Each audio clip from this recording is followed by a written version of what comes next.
Hello again, everybody, and welcome to year 4 of the NSIC Weekly Podcast. 3 of them with video, 1 with the old-fashioned audio-only version. I kind of like that audio-only version best, but Witt knows better than I. I am Tom Frederick, play-by-play announcer for the University of Sioux Falls. He is Matt Witwicky, the longtime NSIC blogger for D2Football.com. We are ensconced in our air-conditioned homes just blocks apart from each other here in beautiful southeastern Sioux Falls, South Dakota. Welcome, everybody, to NSIC Weekly.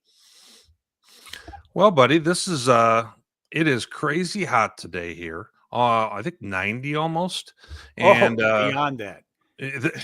And it's a wild thing. My oldest had his first day back at school, which made me feel like all of a sudden the summer was over. So I went into a bit of not feeling really good about that. But then the thought of me seeing your smiling face on here, that changed everything for me. We should have that discussion again. You just said you feel like summer is over because your son is back in school. I think back in May, we had this long discussion of when summer began and when summer ended. And I don't think your response then was the first day of school. Well, we're talking about the difference between official and how it feels to me. So those are two different things. But well, yeah, I told you how it feels to me, and you didn't agree at the time. And it's more like we're in line now. But all right, I got a question for you. Question. Hair up or hair down? Oh, wow. That was quite a show reveal there. I don't know. Now that you're married, our audience, they're not going to know. I mean, all the females who tune in to see the hair, they're going to be all conflicted now. I mean, you're a taken man. I think what we should have is a little bit of mystery each week. Remember the old Dick Van Dyke Show? Not really, but carry on. In the open, Dick Van Dyke would come into the front door and he'd see the ottoman in the living room there. He'd either fall over the ottoman or sidestep it. The mystery was, which would it be for that episode? And I think we should have a mystery here. Hair up or hair down for each episode? I can see Coach OJ watching this right now, cheering you on as you make the old school references that he likes and that I deal with. Yeah, you have no idea what we're talking about. All right, man. Well, the show is underway. What do you say we quit lollygagging and get started? Well, and the beauty of it is this is our first live show. We've already got people in the comments, Tom, and you're not ready for all that. We've got 5 comments already in the hamper. We're not going to unveil them all, but we'll bring them in a little bit later on the show. We got to start cooking here. So let's go ahead and kind of move on into the heart of the matter. And as we do, speaking of married, tell me a little bit about this situation here. Some of our, towards the end of last year, you and one Sharon Gray had a little bit, you guys were starting a courtship, and then this has developed since that time. Our folks who are tuning in don't know quite everything about this. Can you kind of let them know what's the latest? Yeah, that courtship began last July. I asked her to marry me in December. She said yes, believe it or not. And we set a date, and that date has come and gone. The date was August 1st, and we got married. You can see right there on the screen, a beautiful outdoor setting, Newton Hills State Park, south of Sioux Falls near Canton. And it was in the same weekend as the 45th annual Sioux River Folk Fest. So it was a great weekend. And we're married now for almost 3 weeks. Can you believe it? Well, and then, on the heels of that, you guys, for your honeymoon, you went on a pretty good size train trip ride on out to Seattle, Washington. Tell us a little bit about how that went. Yeah, South Dakota has no rail service other than for freight. So we had to go outside the borders of our great state, picked up Amtrak in St. Cloud, went across North Dakota, Montana, a little bit of Idaho into Washington, landed in Seattle about 36 hours after boarding. We're there for Well, it was supposed to be 3 days, ended up being more like 4.5, and then we boarded the train back and came back to God's country about a week ago. Now you were doing great, then all of a sudden got ill, and you had to kind of fight your way through the trip a little bit. Yeah, I did. Had what they call it, bacteremia. Thanks for that picture. Appreciate that, buddy. Yeah, I got some E. coli in my blood system, and they had to hit me with some antibiotics first in the that was in the ER, and then they admitted me to the hospital the next day, and I was there for not quite a day and a half. Delayed our return, but those antibiotics worked wonders. Modern medicine is just a godsend, and I feel pretty good right now. Maybe not 100%, but I'm back in the game. Fantastic. I'm happy for you that you're back and healthy. Now a little bit about me. It's all about you. So how was my summer? Let me tell you. We got a dog. That's how my summer was. Willie, who is not going to make a run in on the show because he's over there in his kennel and knows that he can't be making a run in on the show, maybe later in the season. So as you can see there, pretty active, and my two boys and I are having a ball with him. And my son Wyatt had a fun season of baseball. My son Brett loved spending time with his puppy, and at the same time started taking up 3D printing. That's we'll get more to that as the season goes. Maybe show you some of his creations. This last weekend, my boys and I made a trip to Minneapolis and went to the Twins game. It rained on us a bit, and the Twins looked terrible, which you were probably already expecting. And I did not do any chants like sell the team that Matt Zimmer thought I should have done. But I'm not ready for all of that to be over with yet. But with them back in school, I'm starting to get some of those feelings. And but the good thing is football is right here on the way. What are you feeding little Willie there in the corner? He is getting a freeze pop in that picture. He was out at the ballpark with us for a 2-hour baseball game in the 85-degree heat.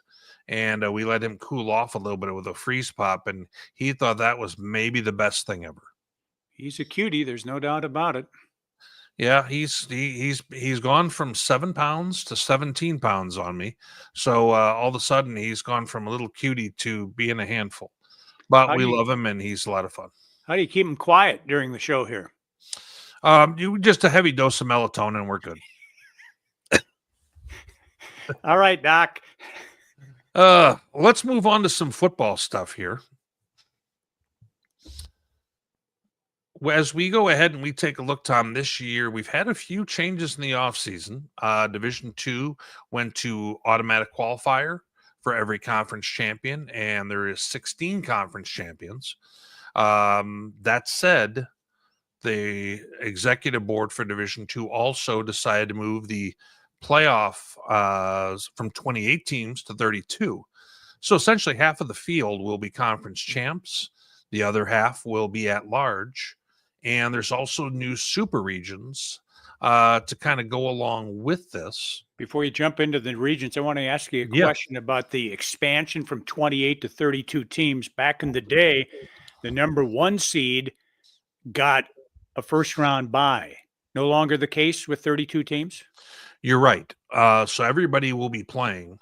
And I think it'll make for a very interesting situation, especially with the automatic qualifier in place. You know, Tom, I value the fact that you have to win, essentially winning your conference now means something where it didn't necessarily mean something before, because it was really more about who have you beaten, your strength of schedule. And those things are still very much in play for the at-large teams. But I like the fact that we're going to reward a conference champion by letting them in the field automatically. I like that too. That's a good move. Yeah. Now, kind of hand in hand with that is the fact that we now have super regions 1 through 4 with a little bit of kind of a new look to them. Now, we're going to look specifically on this show here at SR3. So the Northern Sun now is paired on up with the GLIAC, the GLVC, and the Great Midwest. So kind of broad brushing this, the GLIAC is the Michigan team. So your Ferris State, your Grand Valleys, which is very, very much the deep end of the pool. No way around that. The GLVC is going to be teams from a little bit south of our area, Tom, where we're going to have anywhere from Indianapolis on over to teams like Truman State in Iowa, Missouri, that whole area. Then we're also going to have the Great Midwest in the SR3, and that's mostly Ohio squads. So we've got, groups like Tiffin and Findlay and Ohio Dominican and so forth. So it's an interesting super region here. I'm not sure how that's going to affect travel and if the Northern Sun will be able to maybe play more games not directly against themselves in the playoffs. We're kind of a geographic outpost in the Northern Sun, Tom, so there's no guarantee on that they'll be within driving distance.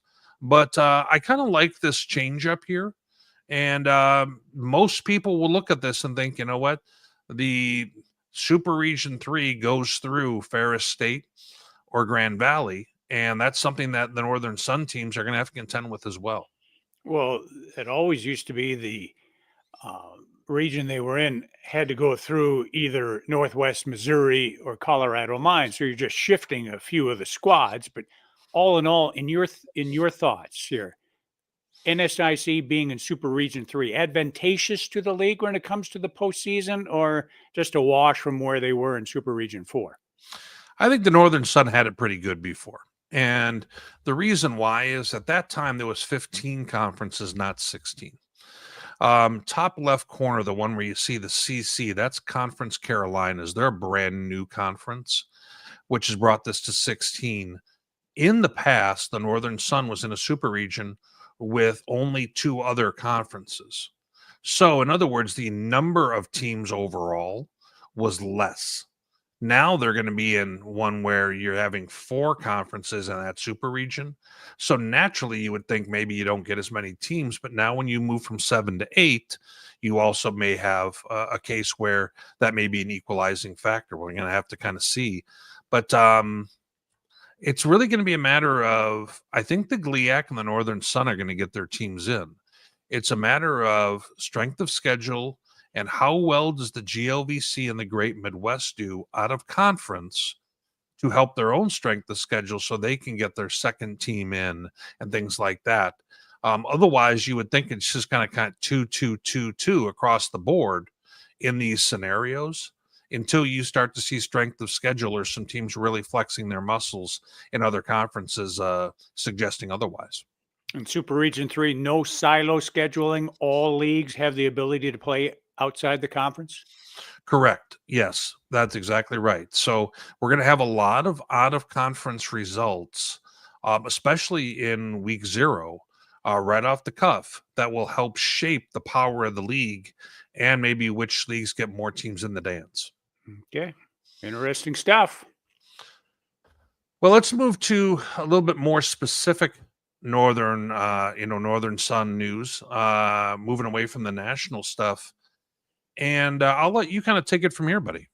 This is our good friend from the home office in beautiful downtown Burnsville, Minnesota. This is the Director of Communications, Nick Cornder. He's the guy who facilitates the preseason coaches poll, the all-conference teams, and the like. And what was it? 3 weeks ago, perhaps, the preseason poll came out for the 2025 NSIC football season. We're going to jump right into that a little bit here. First off, though, we're going to lead off with the Northern Division and the Southern Division preseason players of the year, and then we'll go by team, and you'll see who their players to watch are for each school. I find this interesting, Witt, for the second straight season. This young man is the North Division's preseason Offensive Player of the Year, or player to watch. It's Stack Strand, the quarterback at MSU Moorhead.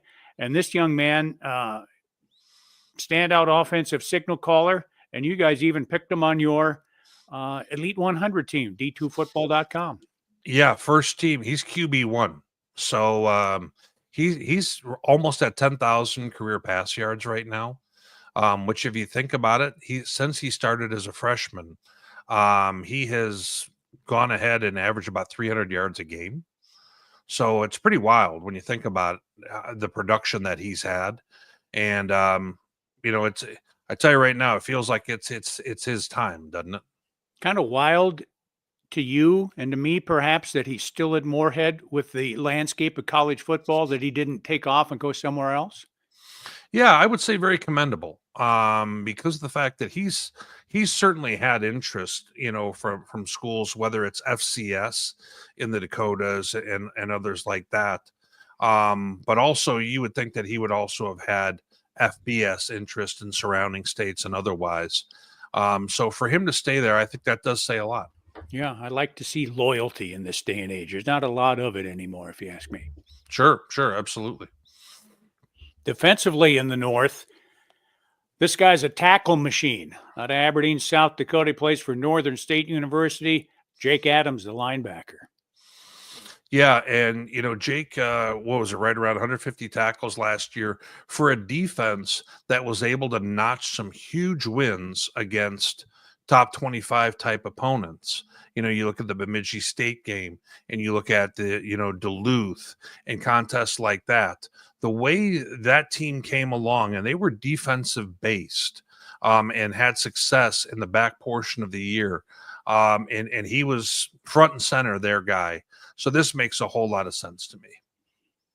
All right, in the South Division, the preseason Offensive Player of the Year is Augustana quarterback Gunnar Hensley, which is a bit of a head scratcher to me. Witt. USF quarterback Camden Dean perhaps has the better numbers, but I think Hensley's being rewarded because his team won the league a year ago. Yeah, my first thought, I was expecting Cam Dean, frankly, to be the preseason Offensive Player of the Year.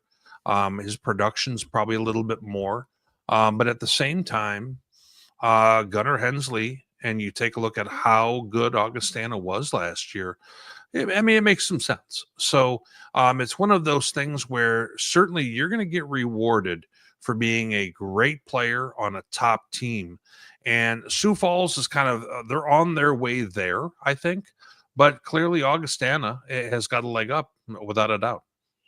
Defensively, we go down to Nebraska. Wayne America, this guy, a standout defensive end. I had heard at one time that he might be leaving the program, but no, here he is for yet another year. The end, Carter Sitzman of Wayne State College. Yeah, and he was another first teamer for us, All-American wise. And I think that to some extent, when we've had Marcus Hansen and some other players in this league who have really gotten a lot of attention, especially even at the national level, I think Carter Sitzman's kind of gone under the radar a little bit. And so for the league to recognize him like this as the South preseason Defensive Player of the Year, I thought was a nice nod to him, no doubt.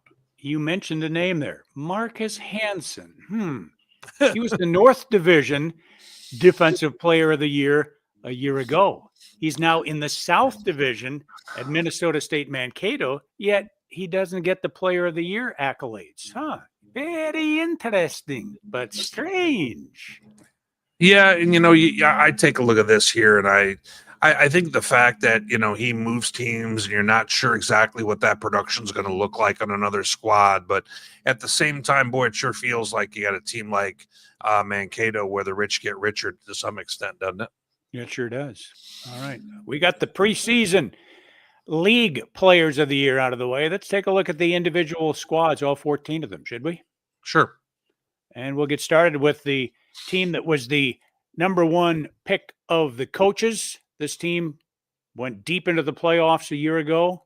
Minnesota State Mankato, led by wide receiver Trayshawn Watson on offense, and defensively, one of their big guys up front, Abe Hestalen.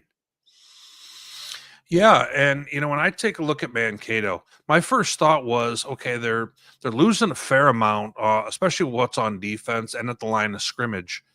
The more I started to look into them, and I saw them in spring when they played a real exhibition game against Northern State, I was fairly impressed with how Mankato wasn't really missing a beat in a way where I really thought they would.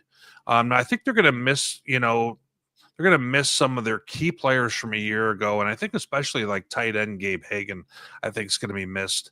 But I think they did a really nice job in the portal, so kind of securing up some of the back half of the defense. And I think that that's going to be better than most people may expect. I'm curious to see how good they're going to look at the line of scrimmage, because they got plenty to replace there. But I also would expect that you're going to see two quarterbacks this time around. Max Sims, who I would say is a little bit more of the passer, and Mitch Thompson, who offers a little bit more of that dual threat and maybe something in the power run game. And I think who's going to be in may be based on kind of what flavor they're looking to favor in that given game or matchup. You also have Sam Backer coming back at running back. It feels like it's his time right now for this club, and I would expect a big season from him. Trayshawn Watson, Grant Guyette at receiver. They're bringing back plenty of guys there at the skill positions. So I think there's plenty to look at Mankato and think, you know what, they should be the top team in the conference, not to mention just coming off of the run that they had going to the semis. It all makes sense to me. One question about those quarterbacks. Last year, Hayden Eckern was the guy in Mankato. No doubt. These two quarterbacks, did they come up through the system? Are they transfers? Do they have any came up through the experience? system. Yeah, they came up through the system, high school players, locally. And in talking with Coach Hoffner, I'm just kind of getting a feeling like he's going to want to go ahead and go back to a little bit more of what he really favors, which is a little bit of that 1A, 1B quarterback-wise. I think Eckern was just kind of so clearly the one last year and the year previous. But I think right now, maybe he ends up going with just one guy as the year moves on. But I have a feeling we're going to see quite a bit of both, especially at the start of the year at least. All righty. Let's take a look at the Mavs schedule. Yeah, the Mavs schedule, Tom, if we click over here, obviously they start with Northwest Missouri State. And, from there, they've got Duluth in week 3, and Duluth handled them at the end of last year. So right off the bat, I mean, you take a look at their first month. Northwest, they got Minot, who they seem to kind of have Minot's number in the way that they were able to play them a year ago. But then you got Duluth. So you've got a real interesting schedule for them. One of the harder schedules in the conference, considering who their out-of-conference opponent is, a Northwest Missouri State team that you can never take that program lightly. Even though last year they struggled a bit and finished only 6-5. I think they were 7-4, but I could be mistaken. Okay. Middle of the pack anyway in the MIAA was Northwest Missouri. Agreed. All right. Second overall in the coaches' preseason poll, and second in the South, the defending league champions, the Augustana Vikings. Gunnar Hensley, the preseason South Player of the Year, is their offensive player to watch, the quarterback out of Carlsbad, California. And defensively, it seems like this guy's been around forever in the secondary, Logan Leonard. This is an interesting one with Augustana. Keep in mind, a year ago, you and I both thought that they were going to take a half step back, given some of the losses they had.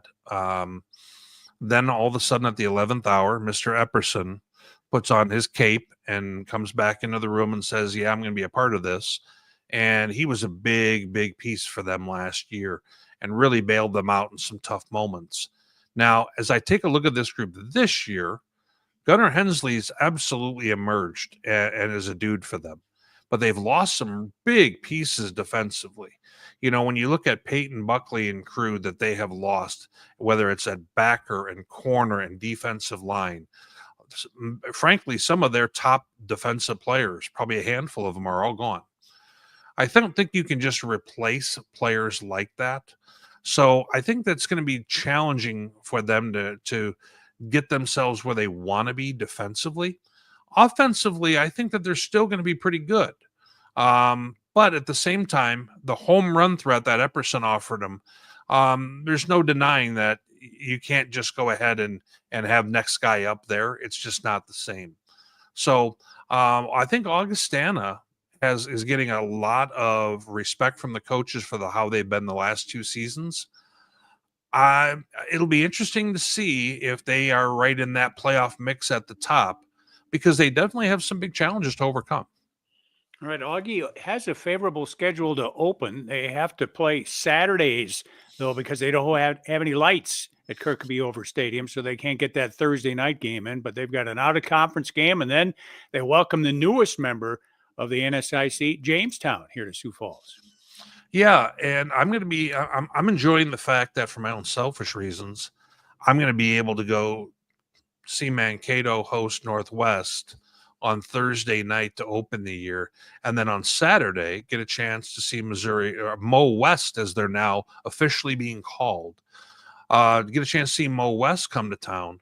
A group that's, I think, a kind of an underrated MIAA team. I think they're getting slept on a little bit. They got some pretty good athletes, and I would expect them to come on in, and for that to be a pretty good contest for Augustana. If you look at the coaches poll in the MIAA, they're picked like 8th. I think they're a little bit better football team than that. So very interesting start to the year, but as long as Augie can get past that, you got Jamestown and Mary. You'd like to think that they're, a one-sided favorite in those, and we get off to a very good start right off the bat. You mentioned the MIAA coaches poll. You do a MIAA podcast on Mondays. They also have a broadcasters poll, a media poll in that league. Which one do you put more stock in? This year, from what I saw, I put more stock in the coaches poll. Ooh. That's my own personal thought when I viewed it. I think Central Oklahoma is the clear-cut best team in that conference, and the media poll thought Pitt State was. I think Pitt State's got a few more things to figure out this year than UCO does. That's just my own personal opinion. All right. That's what I asked for, your personal opinion. Yes. Moving right on, the team that was picked 3rd overall by the coaches is a team from the North, the first North entrant, and they are picked to tie for first in the North. It's a ball club that I'm pretty high on this year because they've got a pretty good quarterback. This is a human battering ram, Kyle Walljasper. He's the offensive player to watch. And defensively, it's a defensive lineman by the name of Mojo Wirtz. I don't remember Mojo being on my 2 deep last year. The name Mojo. I remember Matt Wirtz, but I didn't put Mojo there. But apparently he likes to be known as Mojo. Well, when I look at this group here, they have some pieces to replace defensively year over year in that front. But as I take a look offensively, Kyle Walljasper's coming. He was playing very short off of a surgery on his shoulder. Then played the whole season that way, and I have a feeling he's going to be a little bit better for it passing-wise this time around. And you see, they were a young football team at the skill positions a year ago, and a year more mature. I like some of the diversity of the weapons that they have, and Walljasper is one of the most complete threats in Division II. I mean, with the way he can throw, the way he can power, get in the power run game. And when they go ahead and they decide to sweep him, there are not a lot of safeties who are coming up, licking their chops, trying to make that play. So I stood next to him after the Augustana game last year with Duluth. And he's every bit of 6'1", 240. He's a big fella. Because I'm not a small person myself, and I was thinking that's a big quarterback. So I expect for Duluth to be a very good football team this year. And last year, the 4 losses they had, Tom, came by right around, I think, 9-10 points total. They lost some really close games and just frankly couldn't win any of those ones. So they just need to go ahead and cut that in half, and they'll be fine. The quote, "I am not a small person." I'm not. The Bulldogs' schedule for 2025, they open up with a weak sister, if you ask me. Well, let's go ahead and look at that. If we see that here, They open up here with Winona first. I got screwed up. I was thinking Northern Michigan. My bad. I was just going to say, so we're going to have the people from Winona in the chat here in a moment. I apologize, Winona. I apologize. My bad. I thought another opponent. No. So now that said, as we take a look at this here, they are playing Winona State, and they're playing them in Eagan, Minnesota. Tom, that's what, the Vikings training facility or something like that? And is it termed a non-conference game then too? It sure is. Okay. Yeah. So interesting game. I think both of them basically, I think right at the beginning of the year signed on for this and figured, you know what, it's a few hours away from each of them. Neutral site game, but not far for their fans to travel. Something for both fan bases to get pretty excited about, I think. I'd agree with you there. And I apologize to Winona. I got my schedule's all mixed up in my head. We got a weak sister coming up a little bit later on. The horses already left the barn, but okay. All right, picked 4th overall is another team from the North. They were head and head with Duluth in the preseason coaches poll. It's Bemidji State's Beavers. Their offensive player to look for, Jaden Washington, little scat back running back. And on the defensive side, Cameron Gothard, a DB. Yeah, this is a team. Now we're starting to get into the group where do I have concerns about teams versus what I'm used to with them? And I tell you right, last few years with Bemidji, I've been used to that defense really being the story. They lose, I think, 9 out of 11 starters in that mix and a ton of the front 7 production. And I think that's going to be a concern right out of the gate, is you can't just automatically replace, the Marcus, Hansons of the world and Stephen Hoffman and others like that. And I have a feeling that that's going to be something that they're going to need to immediately address, is how do we make sure that we still are real solid in that front 7? Now, they're also going to be making a little bit of a change at quarterback upcoming. And no Brandon Alt anymore? Yeah, right. He was only there 7 years. Right, exactly.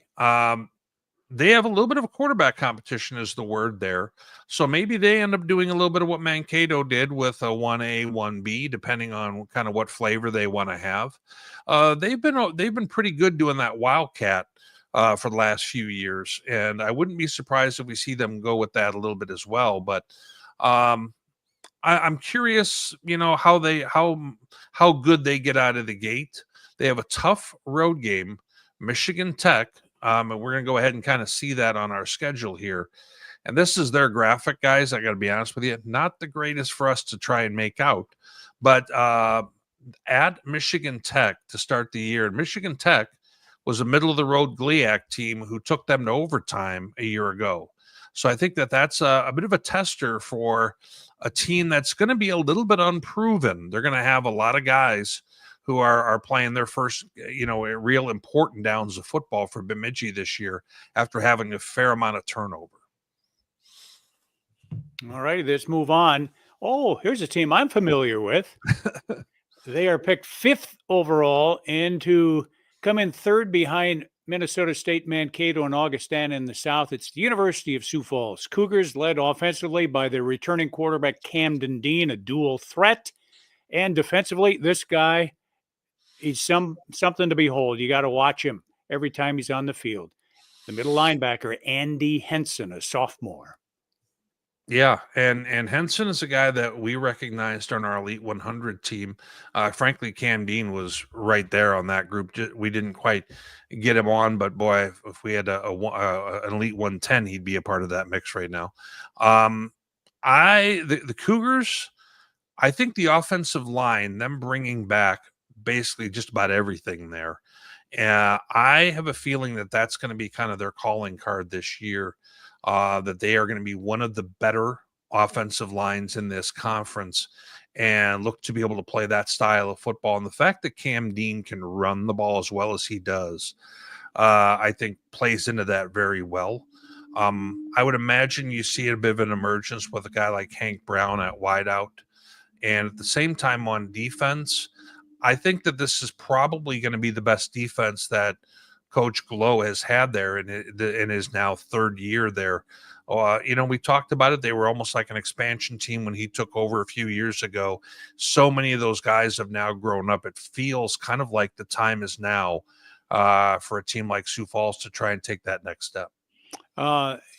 See the new logo there? What's your take on the new USF branding? At first, I didn't like it. And it reminded me of a logo that Wayne State had adopted as one of theirs that I wasn't thrilled about when they did it. I've now gotten myself a little bit more used to it, and I like it more than I don't. I liked the old Cougar. I have to be honest with you. Maybe that's the old schooler in me, but I liked that. Yeah, it's okay. It's all right. How about you? What was? Have you kind of had that same transition with it? Yeah, they didn't ask for my input, so I shouldn't quibble over what the output is. It's okay. Oh, fair enough. Yeah. Well, let's speaking of we've been looking at schedules that teams have released that are hard to read. This would be right up at the front. Is that on an old BlackBerry there, or what is that? I don't know. I didn't make that graphic, but You don't even know what BlackBerry is. I do, of course I do. And the BlackBerry had the keyboard at the bottom. I remember all that. At least they didn't use a flip phone. The Cougars have what looks like the toughest schedule in the conference. And what I mean by that is if you take a look, they have a stretch where they're going against playoff-ish teams of the recent past. Bemidji, Duluth, Mankato, and Augie in a 4-week stretch. And that's one of the tougher 4-week stretches in the country. And they're going to have to find a way to get through that. I think that they have a very good football team, but they are going to need to really battle through that window of time. Yeah, 2 of them on the road, Bemidji and Minnesota State. The 2 at home will be Duluth and Augustana for the annual Key to the City in week 6. Moving along to our next group, what do we have here for Wayne State? Wayne State, the Wildcats from Wayne America, picked to finish 4th in the South, 6th overall. Their offensive player to watch is a former USF Cougar. He transferred out when they made the transition from John Anderson to Jim Glagowski on the coaching side. That's Will Waschenberger out of Sioux Falls O'Gorman High School. And the defensive player of the year to watch would be the South Division's defensive POY. That's Carter Sitzman, the Sackmeister from up front. I have mixed thoughts on Wayne State. I didn't like the way they were leaking oil at the end of last year pretty badly. And then you move into this year. You have a little bit of turnover in the coaching staff. And then we also have the quarterback whose name you love to say. Is the part where okay. Well, anyway. Yeah, Nick Bowen's gone. Nick Bowen is gone. I know. And now we're going with Bennett Dannenbrink is moving on as the quarterback. And he hasn't gotten many reps.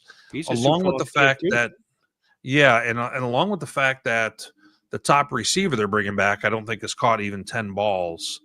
And it's a bit of a concern with some of those things that the skills, they're losing a ton of production year to year. And I had a certain comfort with Bone at quarterback, if I'm going to be frank. That's not to say I don't with others, but he was able to do a lot for them. Then on the defensive side, I think that's going to be the strength of their team.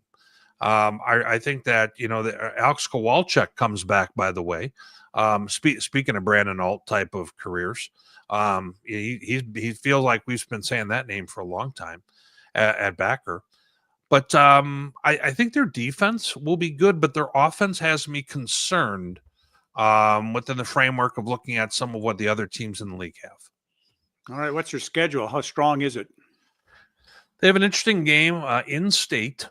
They play Nebraska Kearney. They host Nebraska Kearney week 0, I should say, which is a great in-state contest. These are the kind of games that week 0 should be granting us, where 2 teams who aren't in the same conference, but they're in-state rivals can get a chance to play like that.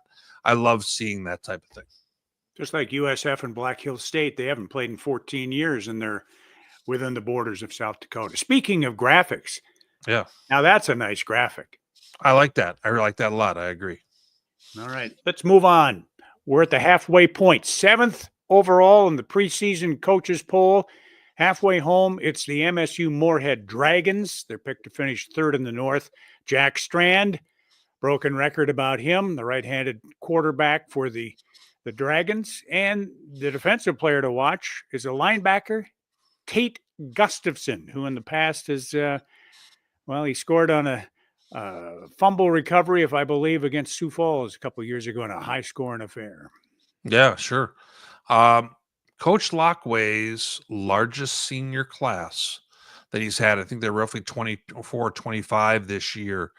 And offensively, they're bringing back a lot of his skills. A lot of skill guys coming back. And this offense, I think, frankly, needs to be better than it was last year. I thought this offense was not optimum last year. I think for a good portion of the first half of the year, I thought that they were kind of up and down. They And couldn't run, could they?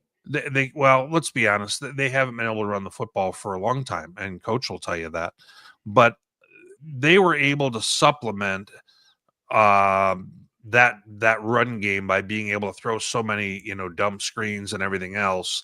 And that was kind of their version of a run game. But at the same time, they just weren't putting up a whole lot of points. And I really think that they should be better than that. And, 28 points a game, I think was what they were at a year ago.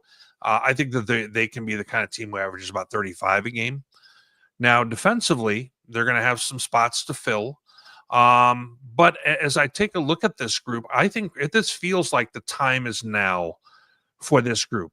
It really does. When you look at their skill guys, when you take a look at Strand, and, as we move to the schedule here, we open up with Northern Michigan, who was winless last year. There's the weak sister. Yeah, that's what I was thinking of. Yeah, well, I mean, when you open up with a winless squad, and then you also have another winless squad the next week with SMSU, these should be the ones that they take care of business with, and they're going to head into that next game probably a favorite at that point over Winona. And there's no reason that the Dragons can't get out to a really good start this year. I kind of feel like this is maybe the year, if any year in this recent history they've had, it really feels like they got to strike while the iron's hot right now. Yeah, you look at that schedule right there. It doesn't look very strong in my estimation. The strength of schedule that they will have when they're playing two teams that are winless, then they're going to be playing Mary and Jamestown, who are not showing us that that's probably going to be a high number unless they kind of change the tide on that. Those are 4 games that are going to be real hard to kind of overcome from a strength of schedule standpoint. So the Dragons are going to need to go ahead and post a high win number, but to try and be in that mix for the playoffs. But I mean, absolutely. I think this is a very interesting year, and we're going to want to watch them to see, can they not only win, Tom, those games against a Duluth like they did, or an Augustana like they've been able to, those type of games, but also take care of business when they're supposed to, which it didn't happen last year. Yep. Looking forward to see what MSUM can do in 2025. All right, the bottom half of the NSIC begins with the 8th team out of 14, and I have them a little higher than this in my estimation. It's Northern State University out of Aberdeen. Offensive player to watch is a guy who got some playing time at quarterback last year, Daniel Britt. And defensively, well, we mentioned his name earlier. You'll mention his name 15, 16, 17 times in a game when you're broadcasting. Jake Adams, the linebacker. Yeah, and they were 6-5 a year ago. People are waiting for them to kind of take that next step in the league. They were a physical football team who played very good defense in this conference. And I think defensively, I think they're still going to be a very good football team. My question for them, they got brand new, offensive coordinator, Braley Brown, who comes to them from Colorado State Pueblo. And with that in mind, he's going to have to go ahead and be able to, kind of get this offense to take that next step. Now, Daniel Britt, the quarterback, he may have a little bit of competition as well. They brought in from Marist, FCS Marist, Brock Bagosi. There's a chance that maybe he'll get some reps also. But Daniel Britt showed a fair amount of things for them in that scrimmage. He can really scoot. But the problem is if you run him a little too much, you have a risk of injury there anytime you're in that +1 run game. I like what they have at running back. I think that they have some weapons, but they're trying to retool at receiver. They brought in a fair amount of transfers to try and be able to have more offerings, maybe more like, Braley Brown was accustomed to at Pueblo, frankly. But we're going to have to kind of see that with the Wolves first.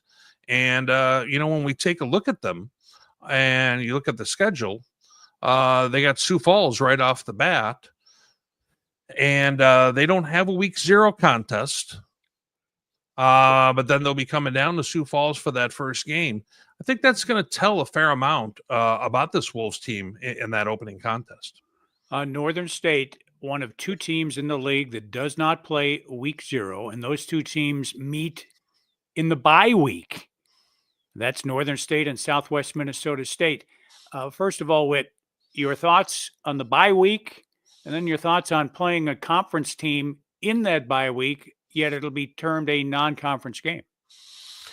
Well, Coach Schmidt already knows that I'm not a big fan of that, and I jokingly give him a hard time about that kind of scheduling. At the same time, I fully understand it because, let's be frank, when we're out here in the Dakotas where we're at, there's a certain geographic outpost to everything, and getting games that are within a reasonable distance can be really difficult once we get outside of conference. So I understand it. It's going to hurt them in strength of schedule if they're looking to try and make a postseason run, unless SMSU is a 500 team this year. Otherwise, if SMSU is not that good, then it's going to hurt them. October 18th, that'll be the only game in the NSIC that week. I kind of like having a little bit of a breather. As a matter of fact, now I'm going to take another train trip that week. I don't know what you're going to be doing. I haven't. If you're asking me what I'm doing 7 weeks away, I don't even know what I'm doing 7 days away.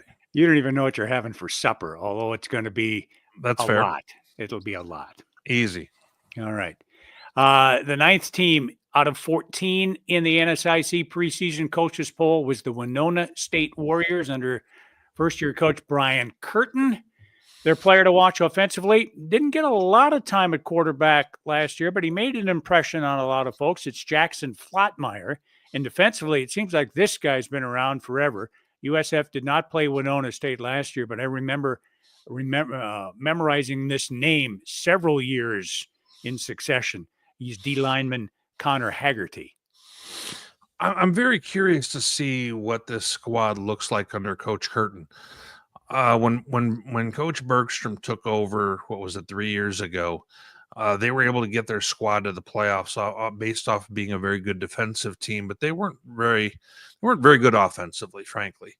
They haven't been great offensively since then, and they've kind of been they are the definition of middle of the road when you look at them in almost every measurable, literally middle of the road on almost every stat. So I'm curious to see, with this, in Coach Curtin running the show. I do think that we're going to see a little bit of a return back to how Coach Sawyer may have done things, because of the fact that Coach Curtin was with Coach Sawyer for 20 years on his staff. And I think you're going to see some of those things. I'm just curious as to what that's going to look like. Now, I think defensively, I think that they're going to be decent. I need to see a few more weapons offensively.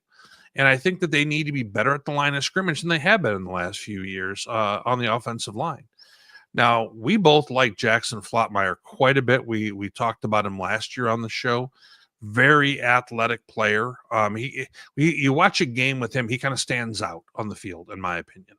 So I'm curious to see, can they keep him healthy, because they couldn't last year, and how they're able to do with him running the show. And their schedule opens with that non-conference game up in Eagan, Minnesota against UMD at the Minnesota Vikings training facility. I'd like to visit that place, not just to watch that game, but to visit it overall. Yeah, no question about it. When I first heard of that, I thought that was kind of a neat idea. Now they didn't come out with a graphic for their schedule, so we went ahead and just kind of threw one together for the show here. So feel free to come at me for that. They did not do this; I did. Now, as we take a look across the top, one big concern I have for Winona is let's take a look at this schedule left to right as we're going. We've got Duluth, we've got Bemidji, we've got Moorhead that we just talked about, who's on the rise. We've got Minot, who got themselves their best season in Division II last year. They got up to 5 wins and, frankly, destroyed them at the end of last year. Then they got, after that, Augustana. We got Wayne. We got Mankato. That's a pretty tough 7-game stretch to open up the year. So Coach Curtin, the schedule makers didn't do him any favors. And when he got the job, I think they already had the Duluth game landed. So he's got a whole lot on his plate when you look at that schedule. So you're taking credit for creating that graphic. I thought you had an IT department. I did this earlier today. This is how savvy I am, Tom. We just go ahead and we throw something together like that. My IT department isn't always here, my friend. Sometimes I have to fend for myself. Yeah, your IT department was in school today. Oh. All right, let's move on. All right, picked to finish 10th overall. This is a ball club that opened a lot of eyes a year ago. We had Ian Shields, their coach, on the pod in 2024. It's the Minot State Beavers. Evan Lovett, standout running back, is the offensive player to watch. And defensively, out of the secondary, it's Kevin Speed. Yeah, Kevin Speed, who I think is a very good player for them defensively, I think went overlooked a little bit, last year. Now we take a look at the fact that, they did lose a few players. They gained some guys. They got a few guys who've come on in. Coach and I talked a little bit about this, and Coach Shield mentioned that, he's got Fredo Diaz coming in. He's got Zach Malpica coming in at one's going to be at rover safety, the other one more of a defensive end. And both of those were very productive guys at Edinboro out east. Now, keep in mind, Edinboro 3-8 squad out in the PSAC. And, this is a little bit different beast in the Northern Sun, than what we're going to see typically in a lower scholarship league like the PSAC. But at the same time, I expect for these two guys to go ahead and help bolster what they're doing defensively, and I think they'll both make an impact with them. My concern is not so much the defensive mind, it's more a little bit on the offensive side. Now, they do bring back Carson Chrisman at quarterback and Evan Lovett at running back. I like that tandem right there, but they lost, 4 seniors on the offensive line and are going to need to really shore that up. And with the style of football that they play, I'm curious, can they go ahead and score enough points? Because when I'm looking right now at, I take a look at some of the option teams that we would see in Division II, whether it's a Harding, Eastern New Mexico, Carson Newman, and I group Minot in there. And Minot has the lowest yards per carry and offensive run output of that group. And they need to be able to be better at that than they have been. And I think Coach Shields would probably say the same thing. If they can go ahead and take that next step, they'll be a really, really interesting squad because, Tom, we haven't really talked much about Minot with a whole lot of flavor to them in many years because they've been a 2-win ball club ever since they've come into Division II. And that's been 2012 was it, or in that neighborhood? And it was 12. Yep. Yeah. So for them last year, that was a monumental step for Coach Shields to get them to 5 wins. I think the arrow is up on them. It's pointing up. It's just a matter of what does that next step look like, and can that offense, kind of help them make that next step? Yeah, that triple option offense. You don't see it very often. And I was in Minot on the train going out and coming back. And I thought, I got to come back here one more time in October for football. I'm looking at their schedule. They open up with at Concordia State. Yikes. They must, for that Thursday game, they'll have to leave Monday. I asked Coach Shields about that very thing, and he said, you know what, Matt? He said it's only a few hours south of Wayne State, so it's just kind of like going to Wayne State, and we keep on going a little further. So I want to say it's like 900 miles. 900. Yeah, it's like 15 hours or some madness or whatever it was. But that's going to be a very interesting game. We'll talk more about it next week, but stylistically, really opposing groups.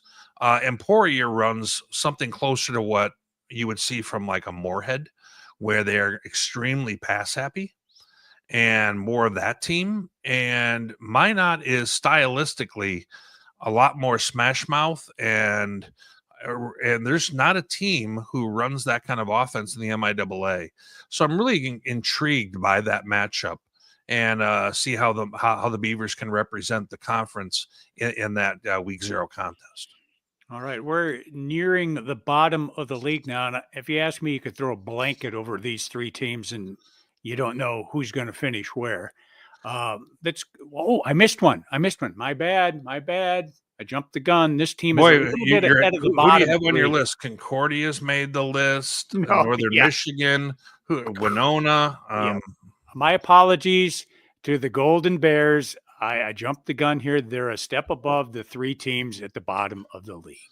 Concordia St. Paul, under 12th year head coach Shannon Currier, looking to improve on a 2-win season a year ago. Skill guy on offense, the wideout Troy Ellison is their player to watch, and defensively Ben Rail, who is all around the football defensively from a linebacker spot.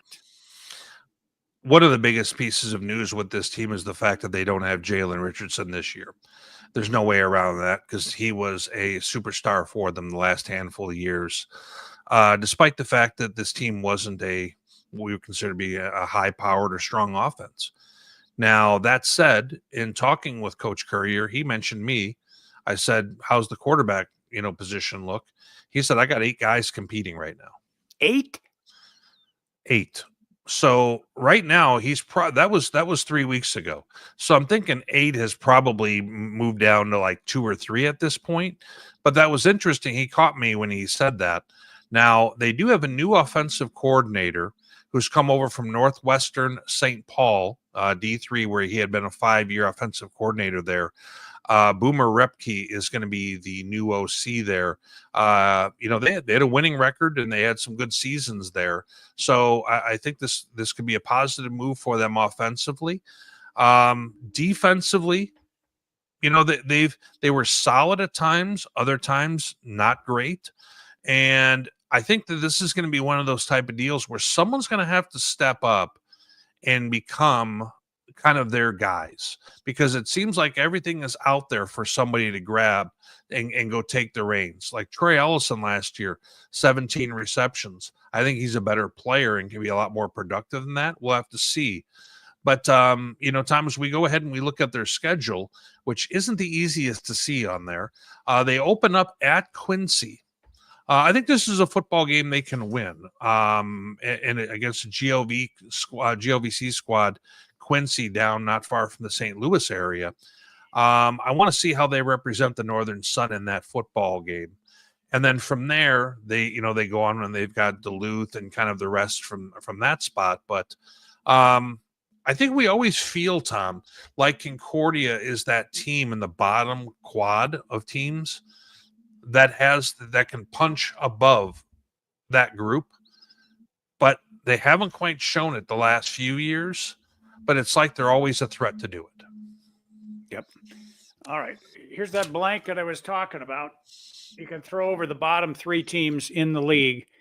That's Tom Frederick, ladies and gentlemen, for all those who are going to be writing in and grabbing their pitchforks on the way. The coaches have this team finishing 12th overall out of the 14 in the league and 6th in the North. It's the University of Mary Marauders. Offensively, their player to watch is a tight end, not Jethro, but Luke Bodine. And defensively, this guy is a stud, Mason Phillips, a linebacker. Yeah, and we rewarded Mason Phillips by putting him on our Elite 100. I think that he's a guy that has been overlooked for quite some time. Tom, we've mentioned him for years about being their best defensive player and just kind of being their guy. Offensively, this is a squad that we've got a new offensive coordinator going now, and their offensive line front and their defensive front is a little bit more matured. They should be able to be a little bit better at the point of attack. They've got a quarterback battle going on right now. They've got a transfer involved in that. That was what Coach had mentioned at the time a few weeks ago. We need to kind of see Mary reassert themselves a little bit. It feels like they've taken a step backwards since the days of Kittner and Nelson, and when they had a more electric offense that really gave them some power to be able to compete with the upper teams. I think that's I'm curious to see if we're going to get any more of that this year, where maybe some of these young players that they take that next step, because right now otherwise they're going to kind of still be in this spot. Now their schedule, week 0 game, the only NSIC team that is playing an NAIA school. It's Midland out of Fremont, Nebraska. And this is not a bad Midland team out of the GPAC. I would not be surprised if Midland were going to go there and compete with them in that football game. Midland is, I want to say, finished in the upper third of the GPAC last year and is projected to be a solid team. So, but from there, we go ahead and we take a look at their games, and they've got Southwest Minnesota State, they got Jamestown, all within that first 5 weeks. Somebody's going to win those football games, Tom. It's a matter of who it is. Yep. All right. Continuing on at the bottom of the NSIC from the South Division over in Marshall, Minnesota, it's Southwest Minnesota State, a team that was winless a year ago. Offensively, a lineman is their player to watch, Tyler Nebelung. And defensively, this guy played quite a bit in the back half and made his presence known, Parker Knutson. Yeah, very, very good player, Parker Knutson. I have a hunch, Tom, even though last year they scored 7 points a game and their defense gave up 37 or whatever it was, something House of Horrors. I think they have a quarterback who's kind of come into the program, Julian Veramontes from Chaffey College. He was an all-league player in JUCO, 5'10", 170, threw for 2,500 yards, 28 scores. I'm interested to see if he can come in and be the guy and give them a little bit of stability at quarterback. On the offensive line, they bring back a fair amount. They took the last 2 classes of freshmen, redshirted them. So this feels like Underwood is trying to build something for the future, and it hasn't worked out the last few years, no doubt about it. I think that this is the year where maybe they scratch a few wins here, where this last season, it was a real tough go. If they didn't have bad luck, they would have had no luck at all last year. They gave up 9, 10 defensive scores, I think. It was just phenomenal, the bad luck they had. They had, I think it was Mary. They had Mary in a bad spot, and all of a sudden, a pick 6 later, and the game turned. It was one of those kind of deals. But here's their schedule. We go ahead and kind of like this graphic for what it's worth.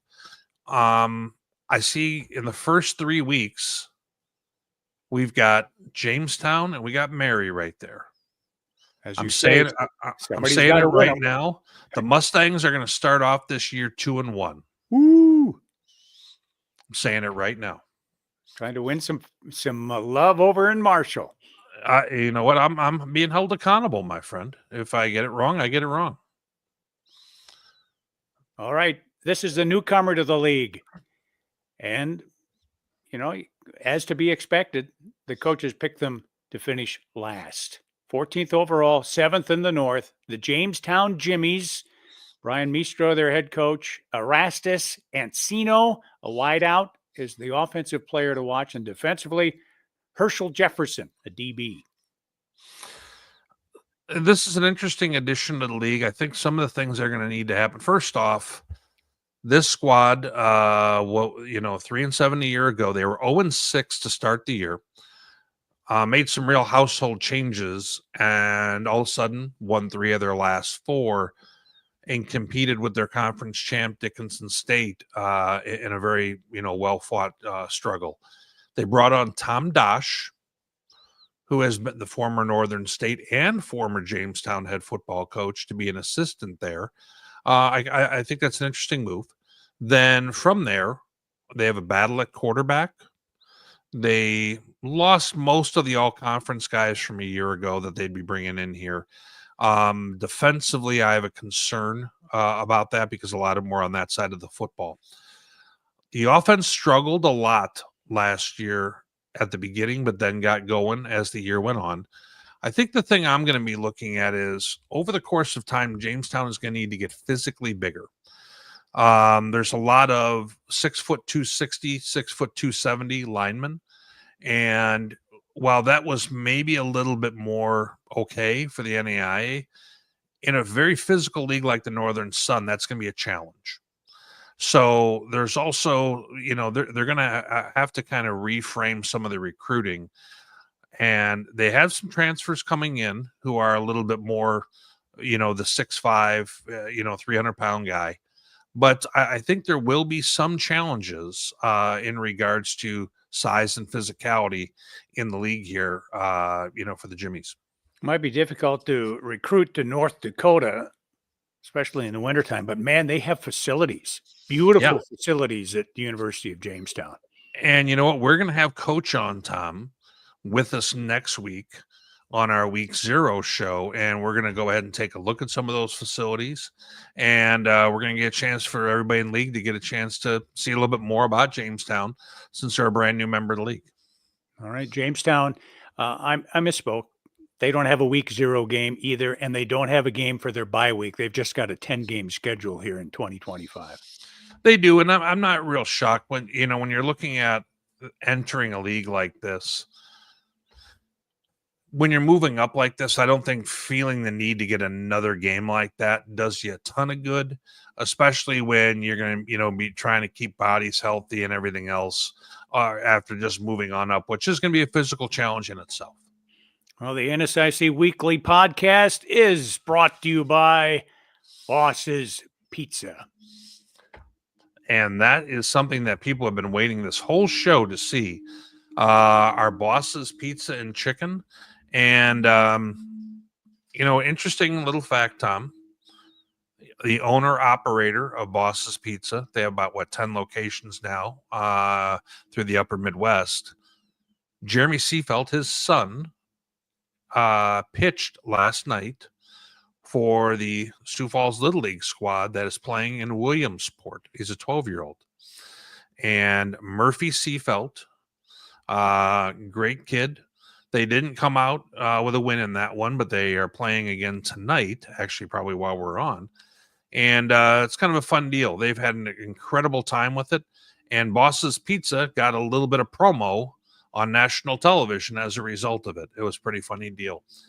Now, for those who are tuning in wondering why are we talking about Boss's Pizza and Chicken, well, they help sponsor our show. And at the same time, they are looking for people who are looking to be franchisees and go ahead and open their own Boss's Pizza and Chicken. Go to their website, and there's a spot top right corner where you can look to apply to run your own Bosses.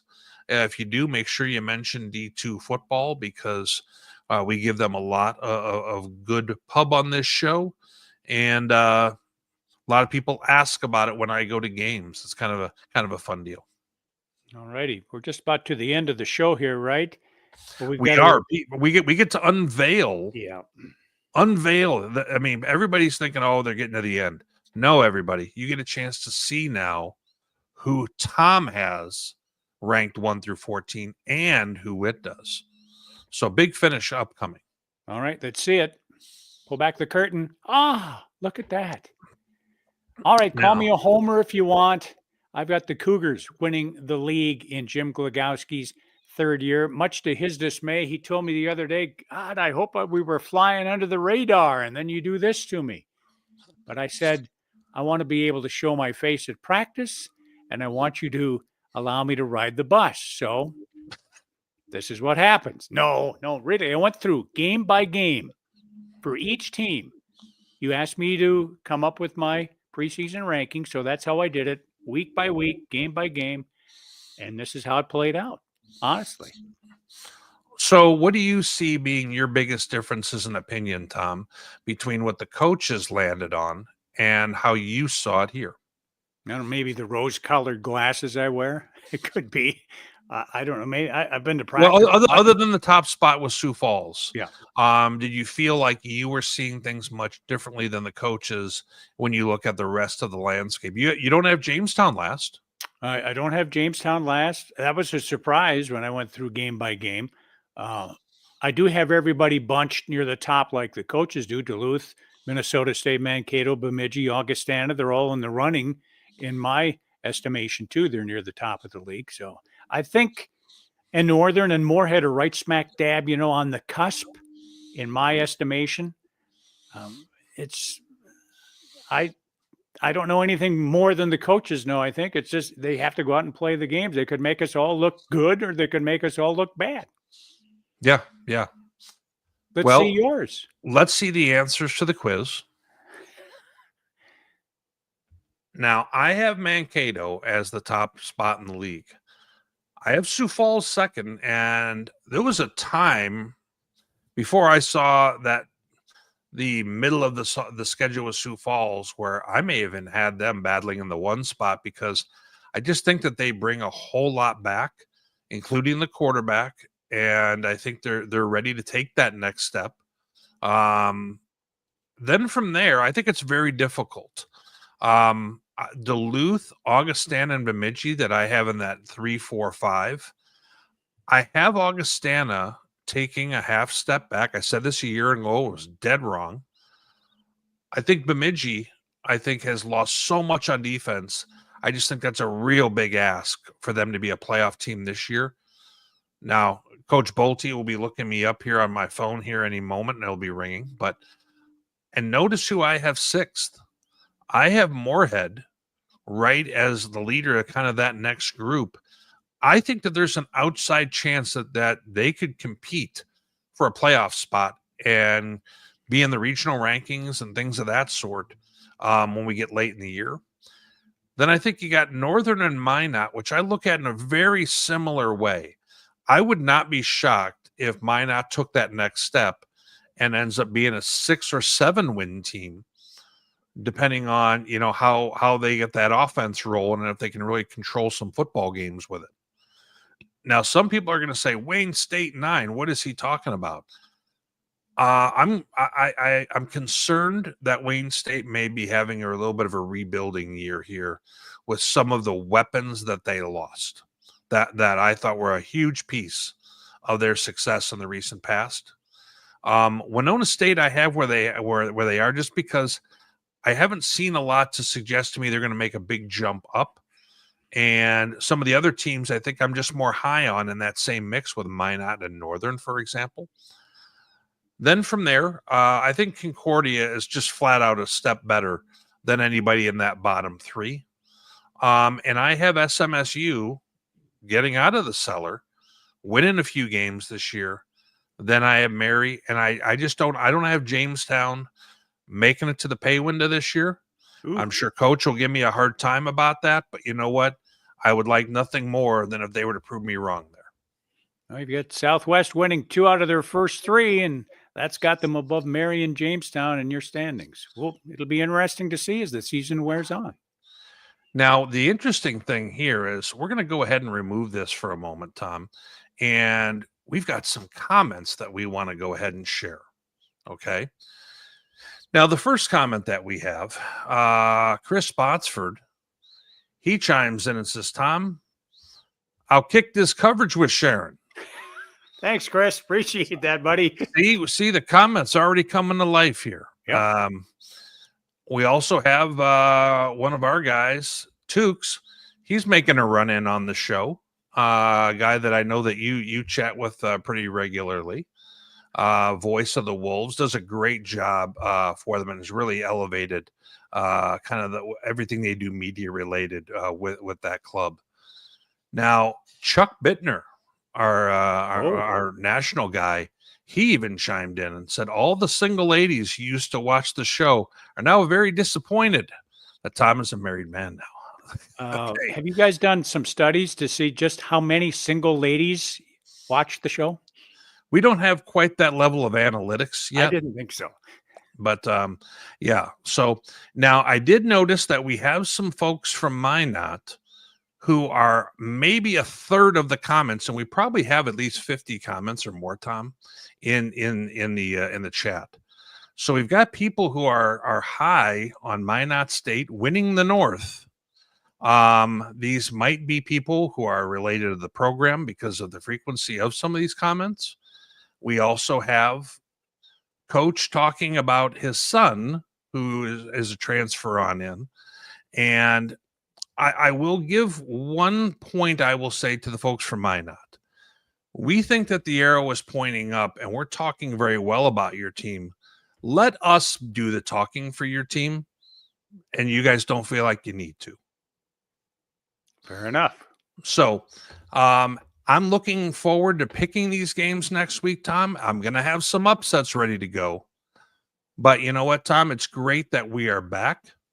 And I think we're off to a good start on our brand new live show and live audience. It went rather smoothly, if you ask me. Well, you know what? We will go ahead and be back at this same place again next week. Thank you very much, everyone, for tuning in.